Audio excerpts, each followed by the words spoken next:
Hello, I am Jesus. But today I am hidden in plain sight, as a beggar, weak and thirsty, stepping into a village on the brink of ruin. The wells have run dry, but the true drought is in their hearts. Who will give? Who will turn away? Their choice will spark a miracle or a curse, and by the end, everything will change.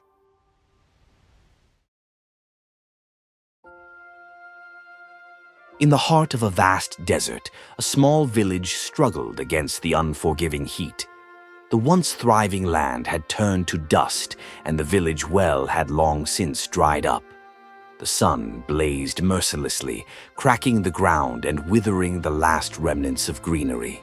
Each day, the villagers rationed what little water remained, knowing that survival depended on every precious drop.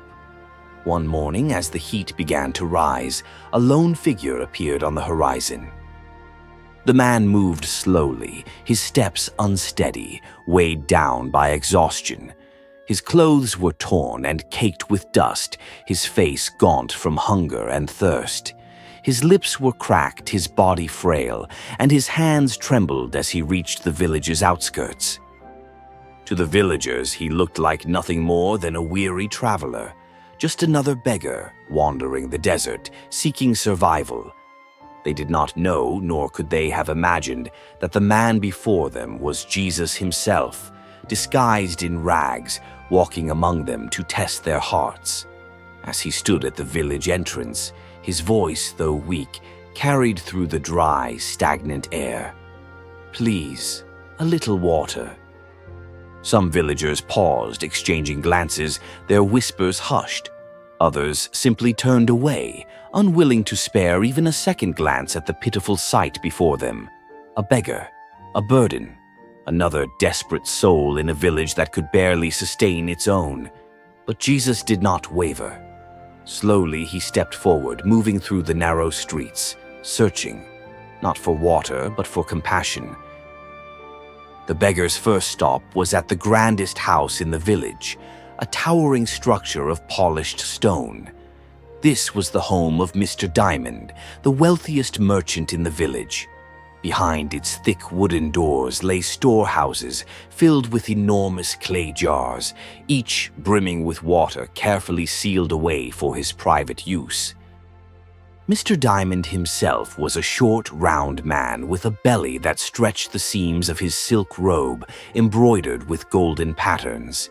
Heavy rings adorned his pudgy fingers, and his small eyes gleamed with the cunning of a man who had built his fortune by hoarding what others desperately needed.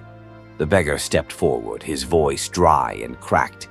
"Sir, please, just a sip of water." Mr. Diamond wrinkled his nose, eyeing the beggar's tattered clothes with disgust. With a scoff, he leaned against the massive wooden door. "Water is not free," he said, his voice thick with arrogance. "I worked hard for what I have. If you have nothing to trade, then don't waste my time." Without another word, he waved his hand dismissively and slammed the door shut, sending a cloud of dust into the beggar's face. Weary but undeterred, the beggar turned away and continued down the village road until he reached an even larger home, Mrs. Ruby's estate. Unlike Mr. Diamond's stone fortress, her house was a lavish mansion draped in colorful silk, with fine carpets covering the balcony where she sat, fanning herself lazily. Mrs. Ruby was a plump woman with layers of jewelry weighing down her wrists and neck. Her dress, deep crimson and adorned with gold embroidery, shimmered as she shifted in her cushioned chair. In her hand, she held an elegant crystal goblet filled with cool, clear water, the surface reflecting the golden rays of the sun. The beggar approached cautiously, his voice strained. "Madam, I have traveled far. I ask only for a sip of water." Mrs. Ruby lifted an eyebrow, amusement flickering in her eyes. Slowly, she tilted her glass, letting a few precious drops spill onto the parched ground, where they vanished instantly into the thirsty earth. "If I gave water to every beggar who asked," she said, swirling the liquid in her glass, "I'd have none left for myself."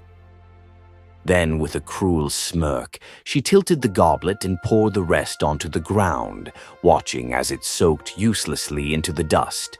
With a flick of her bejeweled hand, she turned away, laughing lightly to herself. The beggar stood still for a moment, watching the last drop disappear into the sand. Jesus' steps grew weaker as he moved toward the poorest part of the village. There, in a crumbling hut, lived a widow named Eleanor and her young daughter, Lily. They had only 1 cup of water left, just enough to last them through the day. As the beggar approached, Lily saw him first. Her heart ached for the man who looked like he could barely stand. "Mama," she whispered, "he's thirsty." Eleanor looked at their last bit of water. It was all they had. But as she met the beggar's tired eyes, she made her decision. She picked up the cup and stepped forward, kneeling before him. "It's not much," she said, "but it's yours." The beggar took the cup with trembling hands and drank slowly. His eyes softened with gratitude. "Thank you," he said, his voice stronger now. "You have given more than you have." As Jesus set down the empty cup, the ground beneath them trembled. A sudden wind swept through the village, carrying the scent of rain. The villagers looked around in confusion as dark clouds gathered in the sky. Then, beside Eleanor's hut, water erupted from the ground, a pure, crystal-clear spring gushing forth, creating a pool of fresh water. The dry earth around it transformed, turning green, bursting with life. Trees grew tall, their branches heavy with fruit. Golden fields of corn stretched across the barren land, and vines thick with grapes curled around the wooden fences. The villagers gasped in shock and joy, rushing toward the spring. But not everyone shared in the miracle. Mr. Diamond and Mrs. Ruby rushed forward, desperate to claim their share.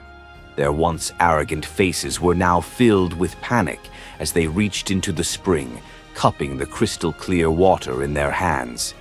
But the moment the liquid touched their palms, it darkened, turning to blood like poisoned ink seeping through their fingers.